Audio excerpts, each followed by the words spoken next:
yo con mucho gusto y con mucha solidaridad aquí estoy, sobre todo porque estoy en Córdoba. La universidad, él se ha olvidado que esta universidad me ha dado el título de doctor honoris causa y por eso tengo una obligación muy especial con esta universidad acá. Y además con tantos amigos, algunos que también están aquí y que me han dado estos títulos tan honrosos aquí en este continente querido, yo no podría dejar de estar, sobre todo porque desde ayer que estoy muy entusiasmada aquí en Córdoba. Córdoba sigue siendo rebelde, Córdoba, sí, pero ayer de la manera más viva. Ayer, por ejemplo, estuve en una reunión de estudiantes, de profesores, bellísima, de vitalidad, de resistencia en contra del neoliberalismo, los recortes, etc. Me parece que al salir de aquí salgo con esperanza. Es por eso que con mucho gusto estoy aquí con ustedes a esta hora tan tardía, que todos ustedes querían seguir con la música, ahora quizás bailar también, yo también quizás también. Pero quiero agradecerles esta oportunidad para hablar de un tema que estoy hablando aquí en el continente. Realmente está aquí gente de Costa Rica y hace tiempo, el 24 de abril estuvimos en Costa Rica, casi por así decir, para inaugurar todas estas conmemoraciones. Y la semana pasada estuve en Pelotas, en el sur de Brasil, también con el mismo objetivo de nos prepararmos para hoy, para aquí, para Córdoba, ¿no? Y he estado con muchos rectores, y dirigentes, estudiantes y lo mismo, ¿no? Entonces, yo voy a dedicar mi charla al siguiente tema. Ahora, si los estudiantes que estuvieron en 1918 estuvieran acá, que serán nosotros, ¿cuál es nuestra responsabilidad para hacer las nuevas reformas que son necesarias? Y lo primero que estoy seguro que los estudiantes de 1918 tuvieran en cuenta fue su contexto, el contexto social, político de Argentina, por supuesto, pero también del continente y de Europa mismo, ¿no? No nos podemos olvidar que el manifiesto no es dirigido a estudiantes, es dirigido a los hombres libres del continente. Hoy en día, claro, diríamos a los hombres y las mujeres libres del continente. Entonces, este es el contexto en que nosotros tenemos que discutir este centenario, que además es también el cincuentenario del mayo de 68. Y por eso son acontecimientos que nos son muy importantes, que hay que revisar, que hay que analizar, contextualizar, para podermos seguir adelante, seguir sus mensajes, porque para ellos era muy claro que muchos dolores quedaban y quedan, de hecho, y además en reciente hubo algunos retrocesos. Y por eso es importante de vermos cuál es el contexto en que nos encontramos, porque, por ejemplo, cuando pasa una ruptura, una reforma tan profunda como esta de 1918 o 1968, por ejemplo, el mayo de 68, lo que pasa es que años después son analizados distintos, son descontextualizados. Por ejemplo, es muy curioso de analizar cómo 20 años después, el mayo de 68, que aquí, por ejemplo, en el continente siguió en otros años, por ejemplo, en Costa Rica, la lucha contra Alcoa en 1970, una lucha muy exitosa además. Esa lucha va a ser evaluada en los años siguientes consoante nuestras inquietudes, nuestros contextos, ¿no? Y realmente mayo de 68 es un buen ejemplo, porque 20 años después se leía este evento, esta grande transformación, como algo muy distinto de lo que fue, de hecho, en 68. Se decía que era una guerra civil entre estudiantes de clase media, se decía que era fundamentalmente una idea cultural, identitaria, que buscó abrir el campo para la sociedad de consumo, de alguna manera una lectura postmoderna del mayo de 68, donde se decían que autores muy importantes de Derrida y de Lacan y Foucault habían sido importantes, y todo esto no es verdad. No es verdad. El movimiento fue otra cosa, fue una cosa muy distinta. Es que durante un tiempo fue una alianza entre movimiento estudiantil y movimiento obrero. Y eso se olvidó completamente 20 años después. Porque durante un tiempo 9 millones de personas estuvieron en huelga en Francia. Y esto fue una alianza de los estudiantes con el movimiento obrero. Y además, cuando preguntaban a Cohn-Bendit cuáles eran estos autores, mismo Marcuse, que se decía que era un intelectual por detrás, y decía, eso es una anécdota, eso no es verdad, pero nosotros no hemos leído a esta gente, eso es lo que dice, mismo Sartre, había leído quizás Che Guevara, pero no mucho más, digamos así. Por eso pienso a otra cosa que completamente se olvidó de mayo de 68, fue que realmente fue un movimiento en contra del imperialismo norteamericano, en contra de la guerra de Vietnam. Por ejemplo, todo esto se olvidó. Entonces, yo pienso que es muy importante que nosotros sepamos hoy en contra de lo que estamos, ¿no? Veamos nuestras raíces, porque mismo el movimiento de los estudiantiles, que tiene una lectura muy distinta de muestra que realmente tenemos que ir a las raíces de los movimientos para podermos pensar como nosotros hoy estamos posicionados en nuestras luchas. Y lo que es interesante verificar es que al contrario de mayo de 68, la reforma de Córdoba de 1918 tuvo siempre lecturas muy positivas a lo largo de los siglos, ¿no? A lo largo de los años, de las décadas. No solamente porque fue una reserva democrática muy fuerte que salió de acá en ese entonces y que fue por todo el continente y a más allá del continente. Por ejemplo, poco tiempo después, Ayala de la Torre y más tarde José Carlos Mariátegui crearon la Universidad Popular en Perú y otras universidades se siguieron también. Toda la idea de las universidades populares siguió también con eso. Y la idea de la extensión de la responsabilidad social de la universidad. O sea, realmente fue un movimiento, de hecho, de grande fuerza en el continente y que realmente logró de mantener en la agenda una serie de consignas que son todavía de nosotros hoy. Claro, se logró muchos avances, pero obviamente el primero y más importante fue el derecho a la educación universitaria, el derecho a la universidad como un derecho universal para todos. Y eso es irreversible, eso es algo de que no podemos de ninguna manera renunciar. Pero hay siempre muchos peligros hoy en día en nuestras evaluaciones de estos encuentros pasados, porque el contexto universal es un contexto muy, muy, muy difícil. Y la prueba es que hoy por todo el mundo hay mucha perturbación en las universidades. Les doy algunos ejemplos. Recortes financieros, por supuesto, presupuestarios en varios países, Francia, por ejemplo, y obviamente Brasil.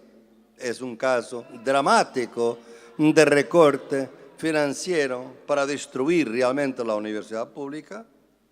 Tenemos, lo mismo en Francia, como digo, tenemos en India la Universidad Nehru, sin la cual nosotros no podemos pensar en moderna India, que ha estado en una turbulencia enorme porque hay un hinduismo colectivo político que está a politizar la religión hindú y de alguna manera a crear discriminación en contra de los estudiantes islámicos, por ejemplo, que está a crear problemas con el sistema de castas en India, por ejemplo.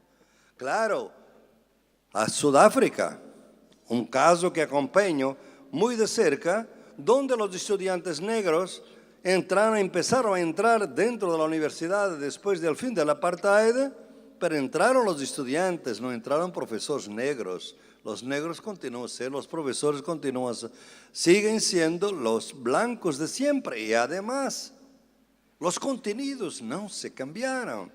Y por eso estos jóvenes negros entran en la universidad y las estatuas que están en las plazas son las estatuas de los hombres que mataron a su pueblo.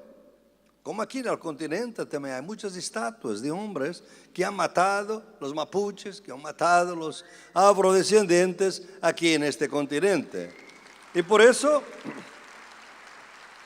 hay un movimiento muy fuerte en este momento en el sentido de descolonizar la Universidad de Sudáfrica, un movimiento en que participo muy activamente. Y ahora en Chile, después del movimiento estudiantil que ustedes han conocido, también las mujeres están muy interesadas en luchar contra el asedio, el acoso sexual en Chile y por eso también de cambiar esto. Por eso, ¿por qué? Porque las universidades en este momento son un lugar de turbulencia, un lugar de perturbación social por los ataques de que es víctima hoy, sobre todo la universidad pública. ¿Por qué es eso? ¿Cuál es el contexto en que esto ocurre? El contexto, claro, es este. Es un contexto que estamos pasando un ciclo global, conservador y mismo reaccionario, controlado por el neoliberalismo, que no es otra cosa sino el dominio total del capital financiero sobre otras formas de capital. No solamente sobre, obviamente, otras clases sociales, pero dentro del capitalismo es un capitalismo improductivo, digamos así, que no tiene la misma responsabilidad social que en algún momento el capitalismo productivo tuvo. El capitalismo financiero no tiene obreros, tiene indicadores de la pantalla de los computadores en la bolsa de valores y es con eso que trabaja y con eso que se obtienen ganancias enormes. Además es totalmente globalizado. Son dos valores, dos grandes poderes que tenemos en nuestro tiempo que no tienen fronteras, que no conocen fronteras, que no saben lo que es una regulación estatal, que es el capital financiero en este momento y la Internet. Y por eso tenemos que admitir que estamos en un contexto que quizás es más fuerte, es más poderoso que el contexto de Córdoba y el contexto de mayo de 68. Porque en Córdoba de alguna manera era el comienzo del siglo y era realmente toda la turbulencia que también pasaba en Europa, la revolución rusa, acababa una guerra, empezaba realmente un otro momento político en Europa, aquí en el continente lo mismo. Había todo este fermento de esperanza también de una sociedad que empezaba a democratizarse con todas las dolores que eso implica, ¿no? En mayo de 68, a pesar de haber una crisis grande, ya notable, en el socialismo soviético, había sobre todo todavía la idea de que hay una alternativa socialista y que por eso el capitalismo no puede pensar que no tiene un rival, una alternativa socialista. Entonces, realmente en ese entonces había un contexto que permitía alternativas, digamos, ¿no? Nuestro contexto es un contexto un poco más complicado porque es un contexto donde realmente parece que el capitalismo ganó a todos los adversarios y de alguna manera no tiene miedo más.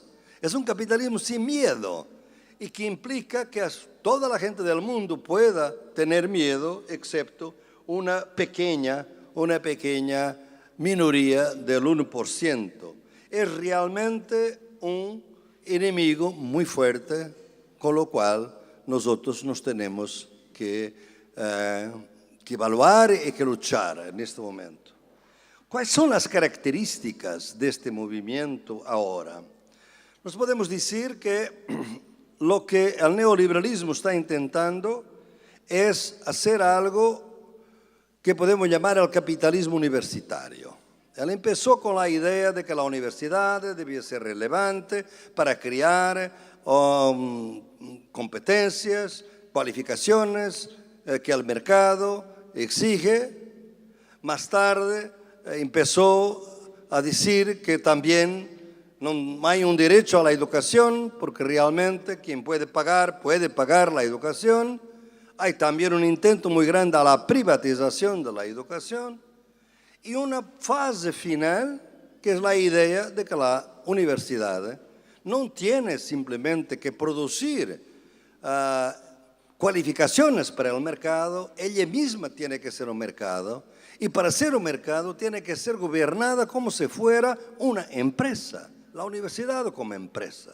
Entonces, eso empezó desde hace mucho tiempo, ¿no? Eso empezó desde un estudio de Merrill Lynch que en los años 90 ya decía que realmente la educación y la salud serían las dos grandes inversiones más rentables del capitalismo durante las próximas décadas. Y desde entonces el Banco Mundial, el Fondo Monetario Internacional van a entrar con una concepción privatística, mercantilística de la universidad y van a intentar, digamos, distribuir, difundir esta ideología por todo el mundo. Por eso el capitalismo universitario es quizás lo que nos podemos decir que estamos en este momento en una encrucijada. ¿Por qué? Por causa de Córdoba, por causa del movimiento estudiantil de 68, es que hubo realmente muchos avances desde abajo. Hubo mucha democratización de la universidad. Hubo acciones afirmativas, hubo realmente constituciones que dicen que hay un derecho universal y gratuito a la universidad. Entonces hay un choque entre un capitalismo universitario que es impuesto desde arriba y un capitalismo y un movimiento desde abajo que quiere que la universidad sea un bien común. Y ser bien común significa ¿qué? No quiere decir que sea producido por el Estado solamente. Puede ser producido por cooperativas, puede ser producido por otras entidades, siempre y cuando el objetivo no sea la ganancia. Porque la universidad de negocio es un negocio, pero no es una universidad. Y eso es que nosotros tenemos que mantener mucho claro en este momento, que como digo, es un momento de encrucijadas para las universidades. Y por eso es un momento difícil por varias razones, y una de ellas es que no es un ataque directamente político, es por así decir un ataque despolitizado. Es un ataque que tiene dos dimensiones: recortes presupuestarios y la lucha contra la ineficiencia o la corrupción de los rectores, etc. Casi todo siempre muy selectivamente esta lucha contra la supuesta corrupción. Cuando se sabe que realmente las universidades públicas son en general muy bien gerenciadas por sus rectores, son muy bien gerenciadas cuando comparamos con muchas otras instituciones. Entonces, vamos a ver por eso cuáles son las raíces y el impacto, por qué la universidad pública en este momento es un blanco para el neoliberalismo. Y hay varias razones. Esto ocurre aquí en el continente, pero está ocurriendo en otras partes del mundo.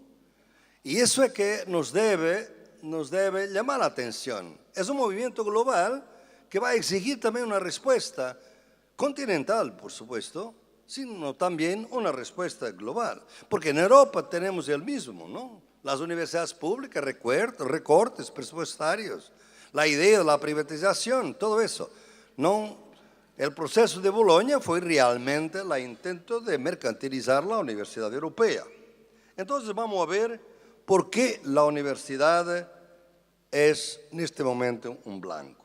Primero, la universidad, con todas las limitaciones que nosotros estamos muy conscientes, ha sido un centro de producción de conocimiento libre, independiente y crítico. Limitado, por supuesto.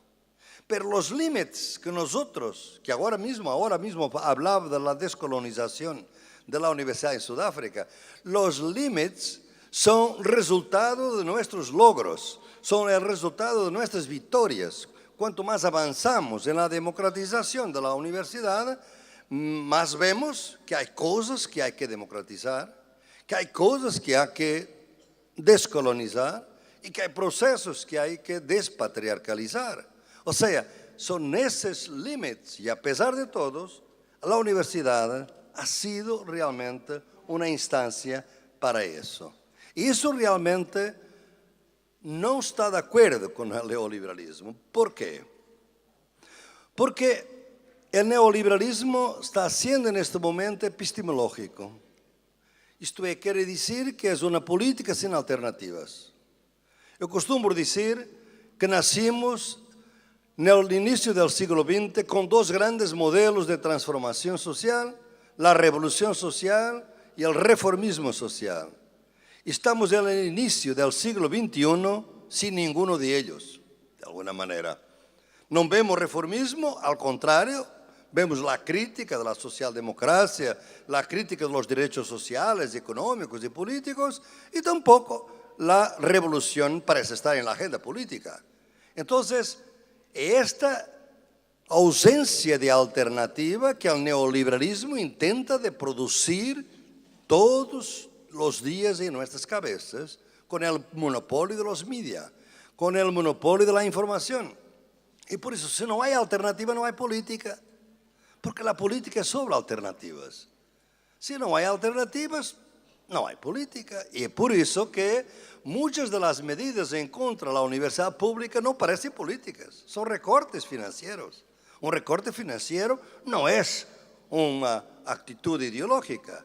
Un recorte, una idea de luchar contra la corrupción no es ideológico. Es una cosa económica, jurídica. No lo es, obviamente. No lo es porque realmente el objetivo que está por detrás es esta idea de que la universidad puede ser un fermento de alternativas, puede ser un fermento de respuesta, puede ser un fermento de resistencia. Y eso es que hay en este momento una de las ideas fundamentales del pensamiento conservador neoliberal que domina en nuestro tiempo. Una otra idea es que el pensamiento neoliberal busca un presente eterno, eternamente obsolescente. Es como un shopping center. Él no quiere ni el pasado ni el futuro. Olvide el futuro que será la continuación del presente y tampoco le interesa el pasado. Costumo decir que quieren cada vez más que la sociedad es hecha de los que no quieren recordar y de los que no pueden olvidar. Pero el neoliberalismo, de alguna manera, quiere evitar toda esta tensión entre pasado, presente y futuro. Bien, la universidad ha sido siempre, con todas las limitaciones, la posibilidad de analizar el presente, criticar el presente en relación al pasado y con vista a un futuro diferente y mejor. Y por eso también en este momento la universidad no es realmente buena para el neoliberalismo. En tercer lugar, la universidad ha sido siempre nacional e internacional.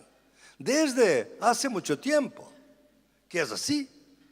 Él ha sido ayudado a crear un proyecto nacional, obviamente excluyente, sabemos. Cuando José Carlos Mariátegui escribió los 7 ensayos sobre la sociedad peruana, decía que era el pecado original de América Latina, era haber sido criada sin el indio y en contra del indio. Por eso un proyecto nacional excluyente, pero de todo modo un proceso nacional que se podría reconstruir y que se ha reconstruido a lo largo del siglo, ¿no? Pero ahora el neoliberalismo no quiere proyectos nacionales. No hay proyectos nacionales.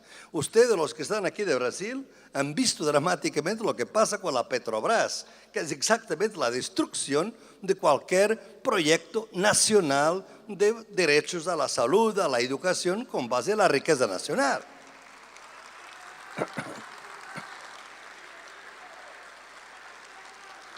Por eso la universidad también fue siempre internacional. Pero el internacionalismo que quiere el capitalismo universitario neoliberal es otro tipo de internacionalismo. Es la franquicia.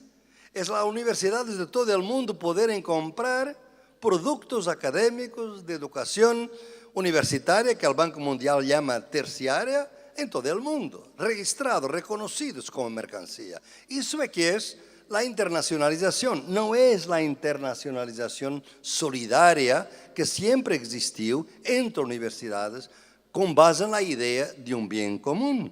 Y es por eso que los únicos obstáculos que este mercado internacional permite son los que son origen y la base de ganancias, son los derechos de propiedad intelectual. Claro que el conocimiento debía ser libre, pero no, hay derechos de propiedad intelectual porque es el propio mercado que crea obstáculos a la libertad del conocimiento. Entonces, esta idea de una internacionalización que no es mercantil es también totalmente hostil al neoliberalismo. Finalmente hay otra cosa que es muy importante tener en mente. Yo pienso que la tierra, Marx dice en alguna parte en El Capital que la tierra será lo más difícil para el capitalismo de alguna vez entrar. Porque por razones técnicas que él estudia sobre la renta fundiaria y que dice que es muy difícil que entre. Yo pienso que estamos precisamente en este tiempo cuando el capitalismo está entrando con mucha fuerza dentro de la tierra. Todo el sistema de lo que llamamos hoy el neoextractivismo no es otra cosa sino el capitalismo en la tierra, en los territorios, con la expulsión de campesinos, de indígenas, de poblaciones afrodescendientes. Ahora, la universidad, como bien común, tenía esta característica, era hostil de alguna manera. La universidad existía en la sociedad capitalista, pero no era necesariamente capitalista. Lo que quiere el neoliberalismo es que la universidad no existe en la sociedad capitalista. La universidad es capitalista. Es una mercancía, es un mercado, es una empresa. Y es un cambio brutal este. Porque si es una mercancía, tiene que ser medida. ¿Cómo vamos a transaccionar un producto universitario? Tenemos que saber su valor. El valor tiene que ser cuantitativo. No hay otra manera de valorar. Y es por eso que surge todo el problema del ranking. Todo el problema de ordenar a través de ranking las diferentes universidades. El ranking está para la universidad como el PIB está para los países en general. O sea, el Producto Interno Bruto, claro que es una medida que es reconocida, pero se queda mucha cosa por de fuera del PIB. Toda la economía doméstica, toda la economía de cuidado, toda la economía informal, que en Mozambique son 70% de la economía campesina se queda fuera del PIB. Por eso imaginemos lo que queda por de fuera del ranking de las universidades. Se queda mucho fuera. Cosas como el cuidado, las relaciones entre estudiantes, la solidaridad y el aprendizaje política, social y cultural entre estudiantes, con los profesores, las fiestas, todo lo que pasa en una universidad y que es fundamental para socializar las generaciones, están fuera del ranking, eso no cuenta, ¿no? Entonces, nosotros no estamos en contra de evaluaciones, nosotros creemos que hay evaluaciones, porque realmente necesitamos que nuestro trabajo sea evaluado. Tampoco tenemos miedo de eso, ¿no? Pero queremos que evaluación sea una evaluación realística, una evaluación que contabilice todas las diferentes potencias de una universidad. Fíjense, esto que ustedes acaban de ver de la Universidad de 3 de febrero, ¿esto cuenta para el ranking de la universidad? No. Una cosa fabulosa.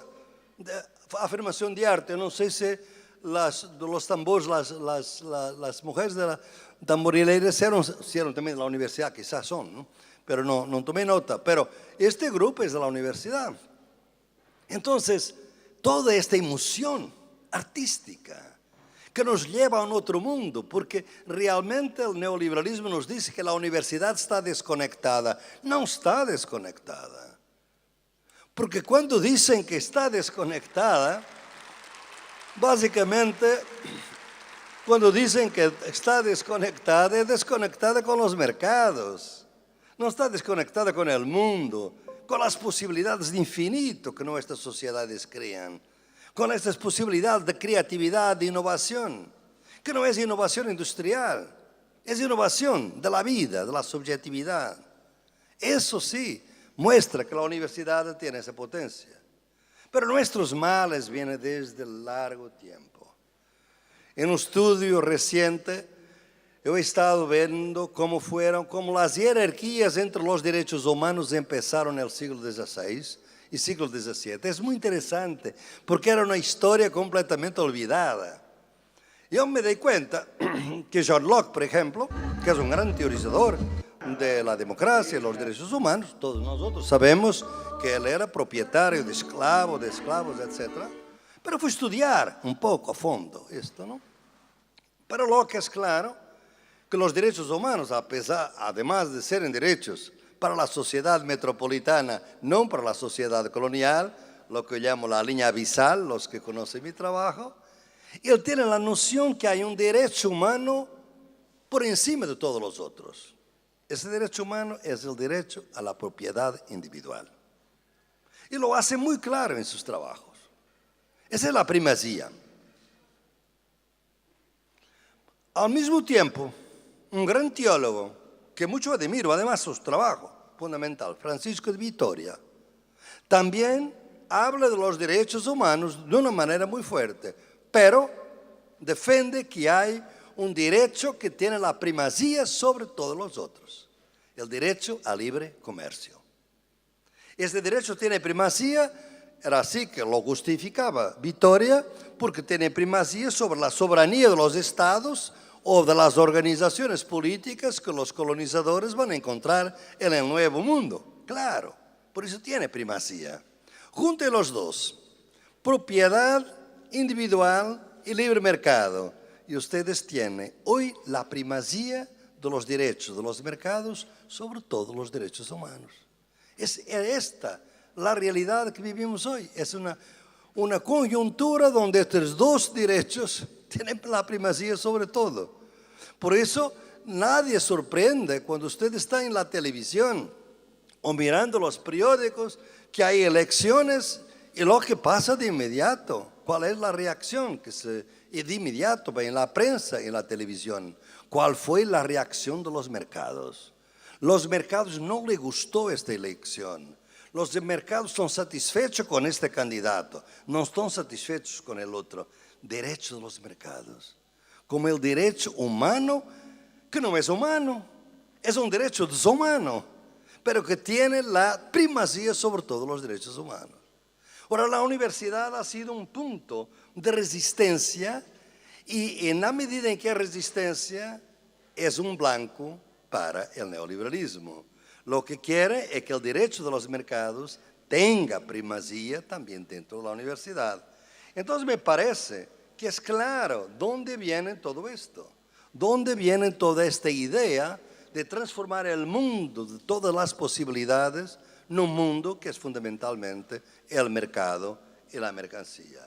Y el Banco Mundial, junto con el Fondo Monetario Internacional, ha sido realmente lo impulsor de vincular la universidad al sector productivo, mercantilizar el conocimiento, comercializar la investigación. Yo, como dijeron aquí en la introducción, yo trabajo hace 30 años, 4 o 5 meses en una universidad norteamericana, Madison, Wisconsin.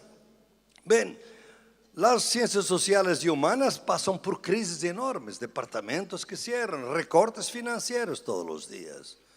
Pero al lado de las biotecnologías hay edificios nuevos cada día de edificios y mis colegas de biología y de biotecnología tienen al lado de su oficina su empresa.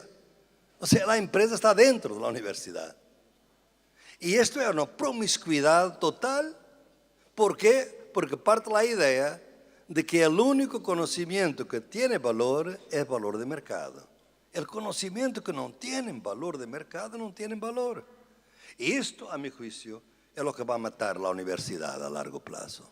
Si nosotros dejamos que realmente todo el conocimiento tiene que tener un valor de mercado, entonces no hay futuro para la universidad.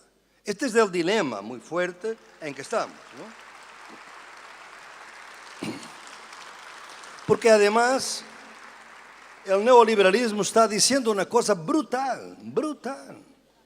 es que la universidad sustentable es la universidad que se financia a sí misma. ¿Qué es esto? ¿Dónde está la responsabilidad pública por la universidad? Por las generaciones, las futuras generaciones. ¿Por qué la universidad, la plata en la universidad es un gasto y no es una inversión? La universidad en este sentido no tiene futuro. Una universidad que es sustentable porque se financia a sí misma es una universidad insustentable como bien común. Tiene que ser una empresa, por supuesto, ¿no? Por eso tenemos que ir a buscar a Córdoba, 1918, la reserva democrática para podermos ahora luchar contra este nuevo enemigo que, como digo, es todavía más poderoso que el enemigo de 1918 y el enemigo de 1968. Vamos a ver entonces cómo podemos, en la segunda y última parte de mi charla, cómo podemos hacer esto, ¿no? Yo pienso que lo primero que nos tenemos que ver es que la primera idea que viene de inmediato es que como hay un ataque brutal en contra de la universidad tiene que defenderse. Y por eso estamos en un periodo de luchas defensivas.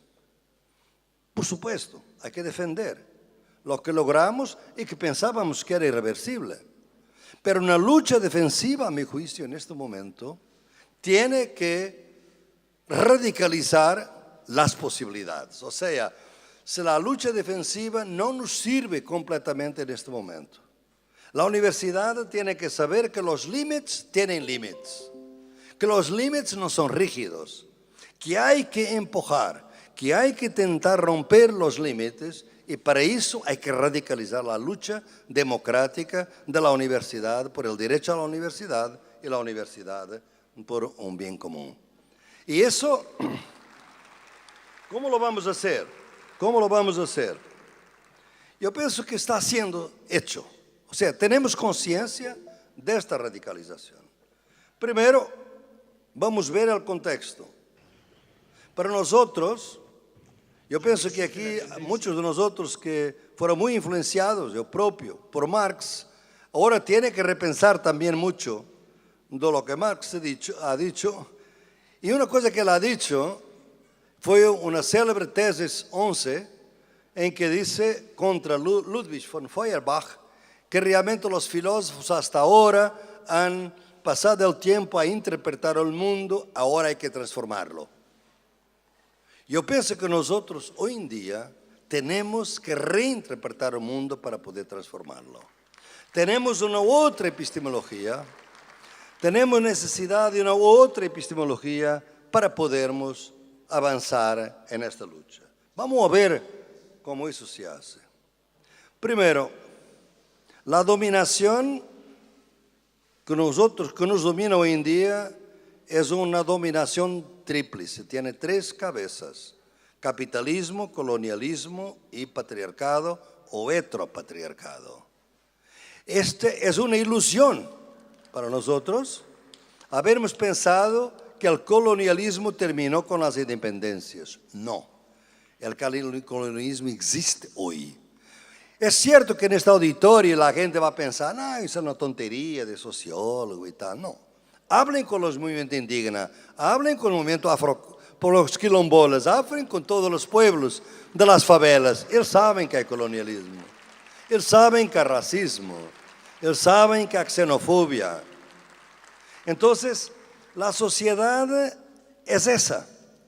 Yo digo muchas veces a mis amigos en Brasil, que dicen, ¿por qué ahora hay más racismo? Parece que hay más racismo en Brasil y mismo más sexismo, violencia contra las mujeres. Por esta simple razón, es que cuanto más agresivo es el capitalismo, más necesita de racismo, de colonialismo y de patriarcado. Es por eso que la lucha tiene que ser integrada. Y nuestro dilema es que la dominación es integrada. Capitalismo actúa articulado con colonialismo y con patriarcado. la resistencia está fragmentada. Los que luchan en contra del capitalismo se olvidan de luchar en contra del colonialismo, en contra el racismo o en contra el patriarcado, en contra el machismo. Los que luchan contra el colonialismo se olvidan muchas veces de luchar en contra del capitalismo y en contra el sexismo. Y los que luchan en contra del patriarcado, por veces, y las que luchan, por veces se olvidan de luchar en contra del capitalismo y en contra el racismo y el colonialismo. O sea, dominación está integrada, la resistencia está fragmentada. Y por eso la universidad puede ser realmente un campo donde se puede pensar cómo articular la resistencia. Y por eso es que la universidad es un blanco del neoliberalismo hoy en día. Pero ¿cómo hacerlo? La primera cosa es que tiene que haber una ruptura epistemológica. Por eso digo, una nueva tesis 11. Tiene que haber una otra manera de pensar. Tenemos que saber que nosotros, este conocimiento científico, que es precioso, yo soy un científico social, no soy otra cosa. Este conocimiento es muy importante, pues no es el único. Hay otros conocimientos, otras sabidurías populares, vernáculas, de los pueblos indígenas, de las mujeres, de los hombres, de las favelas, de todo lado, popular, urbanas, rurales. Hay una pluralidad, una diversidad enorme de conocimiento que se quedó por de fuera de la universidad. Con la idea, y esto fue realmente lo grande de la imitación de que se hablaba antes, de la Universidad Latinoamericana, fue imitar realmente todo este predominio de la ciencia en un continente donde había tanta sabiduría fuera, tanto conocimiento fabuloso que existía fuera de la universidad. Pero la universidad no lo tomó en cuenta. ¿Por qué? Porque la universidad no se descolonizó. Se puede haber democratizado un poco, pero no se descolonizó. Y por eso sus contenidos, sus historias, sus ciencias sociales son colonizadoras, por así decir. Porque son la historia de los vencedores, nunca la historia de los vencidos, contada por los vencidos, ¿no? Y por eso la universidad, para ser una resistencia, tiene que ser una resistencia en su contra. Tiene que ser su autocrítica profunda. Pero para defenderse como bien público, como tener la conciencia que es un bien común extremadamente poderoso, extremadamente fuerte. Y se está dando cuenta de esto. Le llamo la atención para el manifiesto de la acción social de Costa Rica, que fue aprobado por la Universidad de San José en 24 de abril de 2018. Llamo la atención y les pido que lean ese documento. Es un documento precioso donde se hace muy claro que la universidad ya no puede seguir con la idea de que es la única fuente de conocimiento, de tener la arrogancia de un conocimiento solo y que tiene que saber conversar, articular con otras formas de saber. Yo llamo a eso la ecología de saberes, los diálogos de saberes, las ruedas de conversa, lo que quieran. Pero eso es fundamental, es crear lo que llamo en mi trabajo las epistemologías del sur. Es de ver que la ciencia es fundamental para entender nuestro tiempo, pero sobre la condición de se articular con otros saberes. Saberes con los cuales tiene que dialogar, tiene que conversar. Porque como siempre digo, si yo quiero ir a la luna necesito de conocimiento científico, pero si quiero conocer la biodiversidad de la Amazonía, necesito de conocimiento indígena. Entonces, para diferentes objetivos, tenemos diferentes conocimientos. Y por eso, esta diversidad epistemológica del mundo es lo nuevo, más nuevo, que debemos realizar en relación a 1918 o 1968. Porque los estudiantes, también de 68, tenían mucha arrogancia. Por eso Pierpaolo Pasolini, un gran, tal vez el intelectual más brillante del siglo XX occidental, del siglo XX, decía, eso es una guerra civil entre los hijos de la burguesía. ¿Por qué? Porque no reconocían realmente el conocimiento, la sabiduría que nace de los pueblos. Porque no sabían dónde estaban los pueblos. Conocían el trabajo de los obreros, pero como información, no como conocimiento. Entonces le digo que en este momento, la primera gran ruptura, más allá de 1918, es epistemológica. Y eso es fundamental porque es una resistencia enorme en contra de la propia universidad. La universidad, para luchar en contra del neoliberalismo, tiene que hacer una cosa muy fuerte. Tiene que seguir pensándose universitariamente.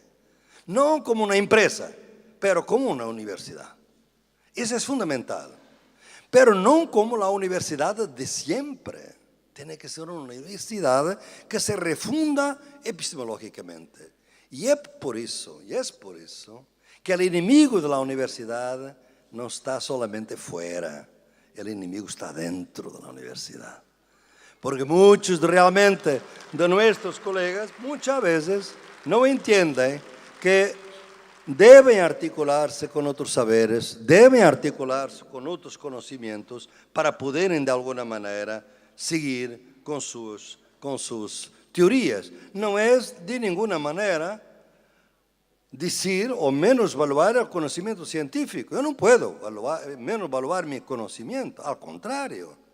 Es que mi conocimiento es más valioso cuando logra una conversación con otros conocimientos, cuando no tiene miedo, cuando sabe hasta dónde puede ir y dónde no puede ir. Hay cosas como la espiritualidad que nosotros en las ciencias sociales no somos capaces de concebir. Pero un campesino, una población ribereña, un indígena, una población quilombola sabe muy bien lo que es la espiritualidad y no la confunde con religión, es otra cosa.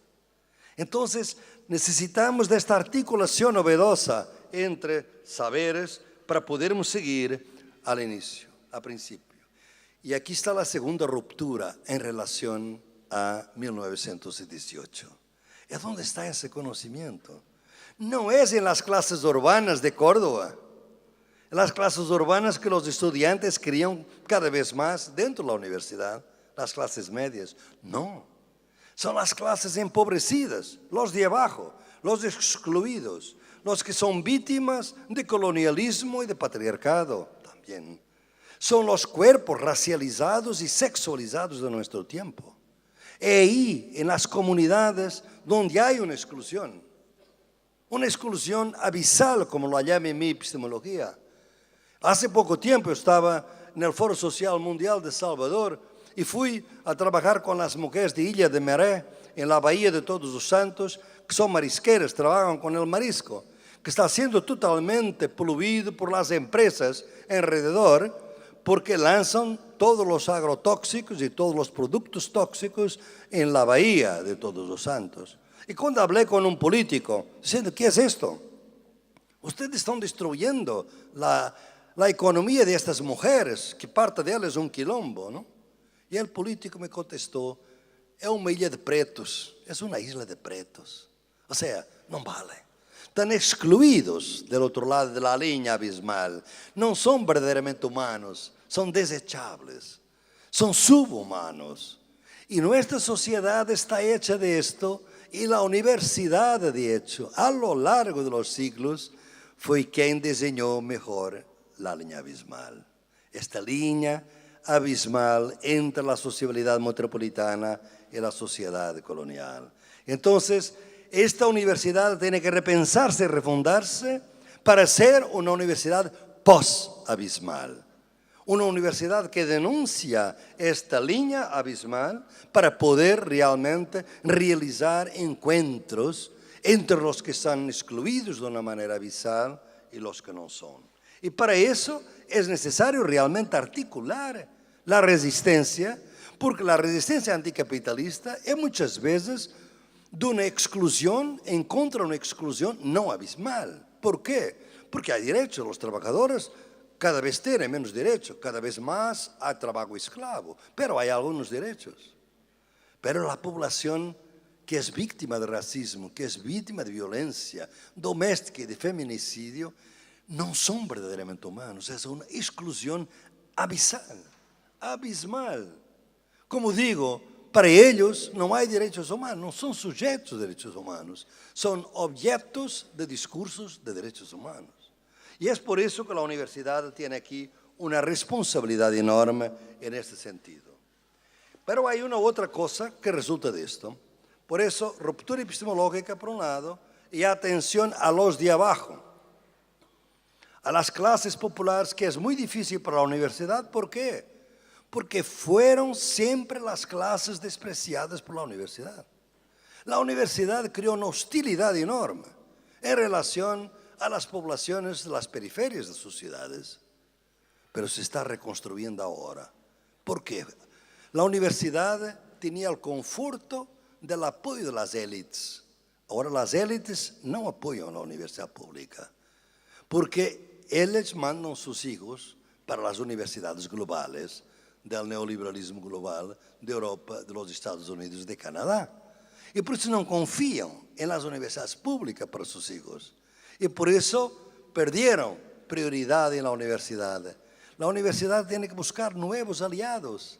La universidad en este momento está en suspenso.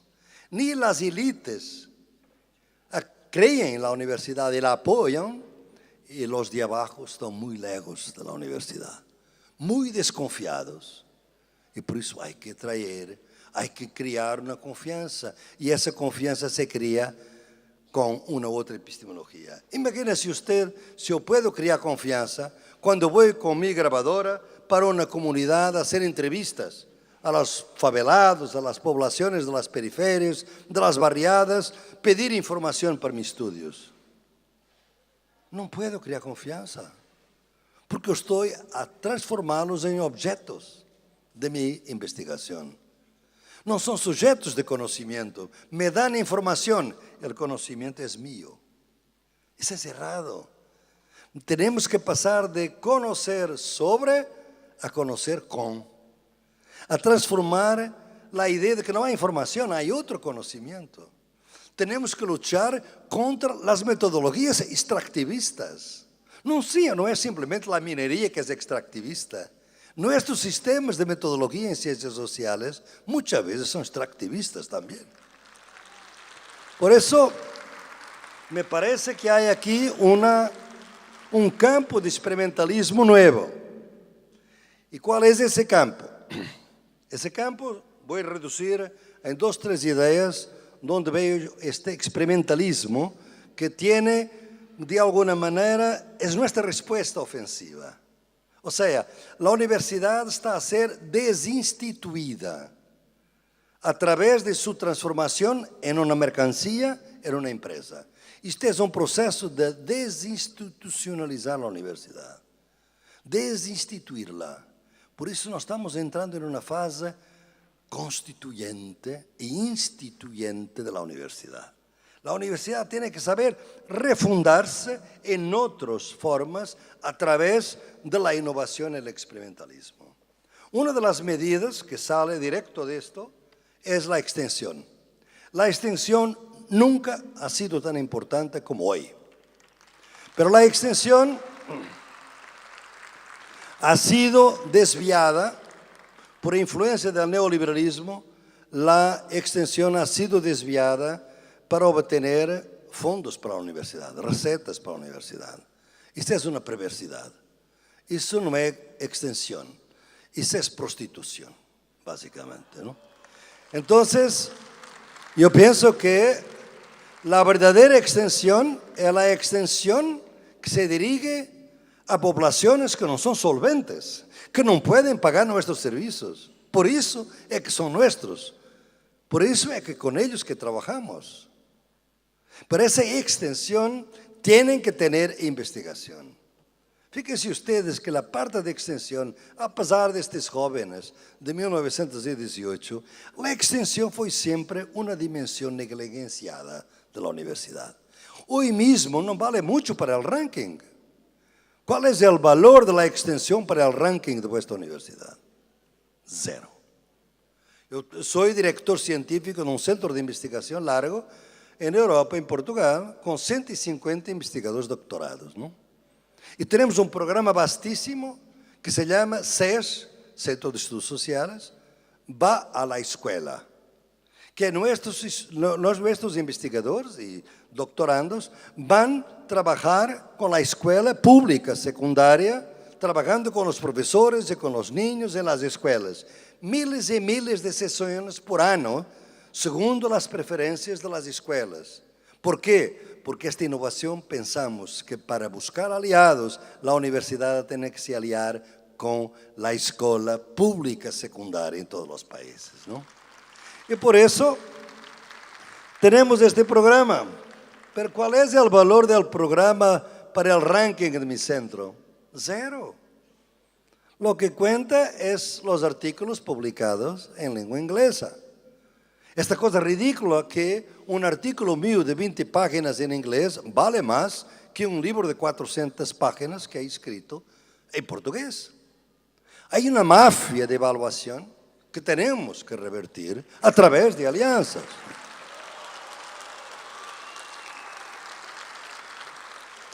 Y les cuento que esta mafia es muy real, es muy real. Yo estaba reciente preparando una charla en los Estados Unidos cuando me di cuenta de un artículo de una revista que leo normalmente, Third Quarterly International, y esta es una revista para estudios postcoloniales. Y veo un artículo de un profesor, Bruce Gilley, profesor de la Universidad Estadual de Portland, que tiene este título: En defensa del colonialismo. The Case for Colonialismo. Yo me quedo sorprendido. ¿Qué es esto? El señor, en el abstracto, defiende realmente que el colonialismo es una cosa que ha sido muy maltratada reciente con los estudios postcoloniales, pero que finalmente el colonialismo fue históricamente una cosa buena y que además debía volver. Porque hay muchos estados frágiles, estados fracasados, como decía antes, que sería bueno si volvieran a ser colonias. Sería mejor para ellos. Deberíamos crear nuevas colonias. Yo me quedé loco. ¿Cómo es posible esto? Numa revista de estudios postcoloniales.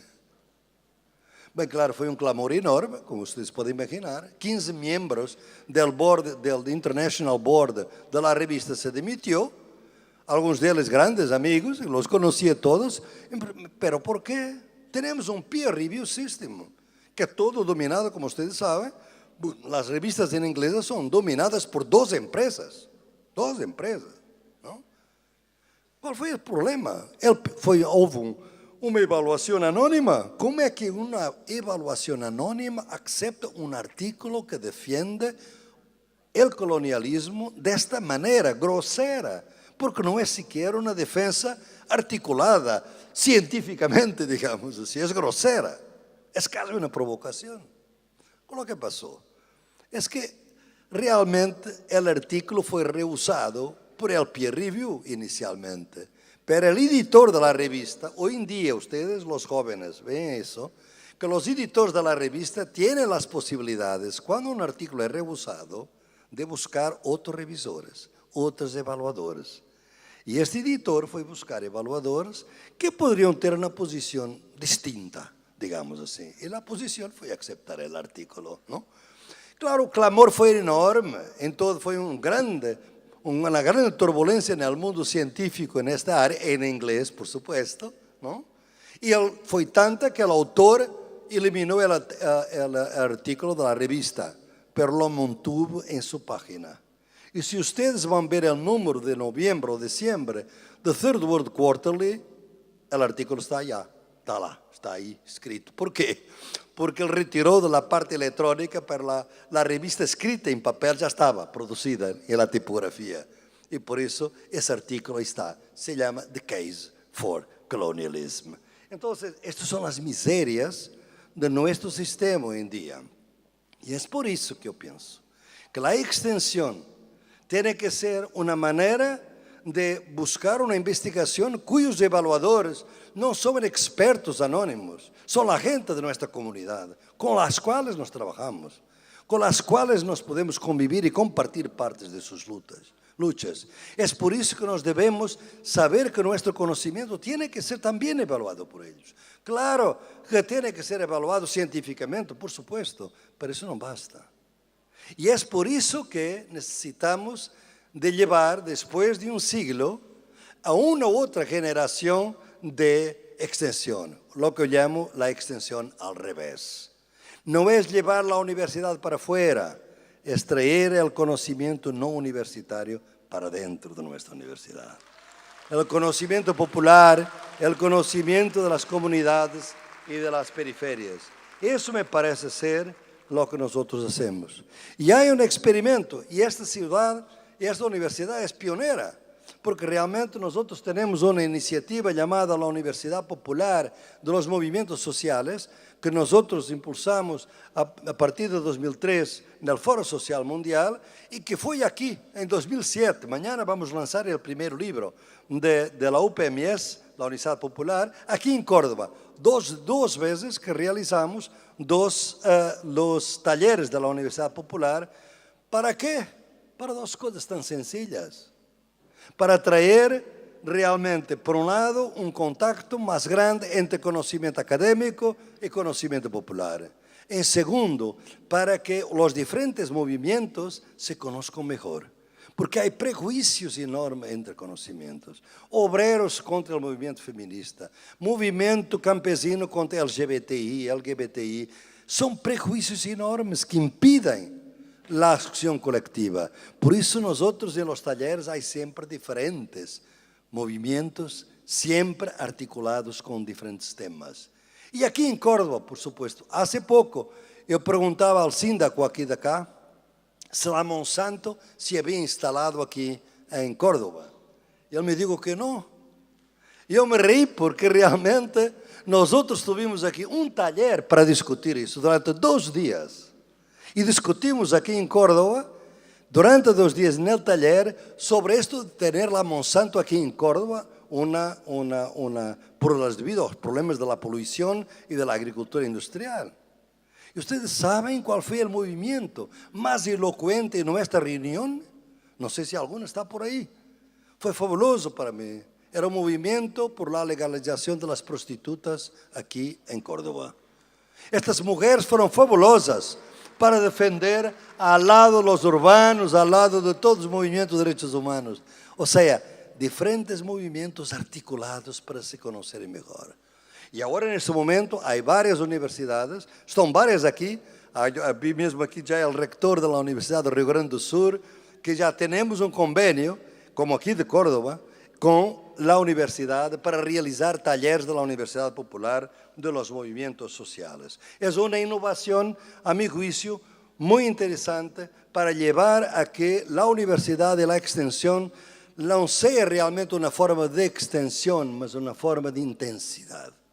La universidad no tiene que ser extensa, tiene que ser intensa. Y por ser intensa, tiene que traer el conocimiento de fuera para adentro. Una otra innovación, disculpen porque no quiero ultrapasar mi tiempo, es la red de Sur-Sur. Nosotros estamos muy involucrados, son cosas muy concretas que les traigo, porque soy un activista de la universidad también, ¿no?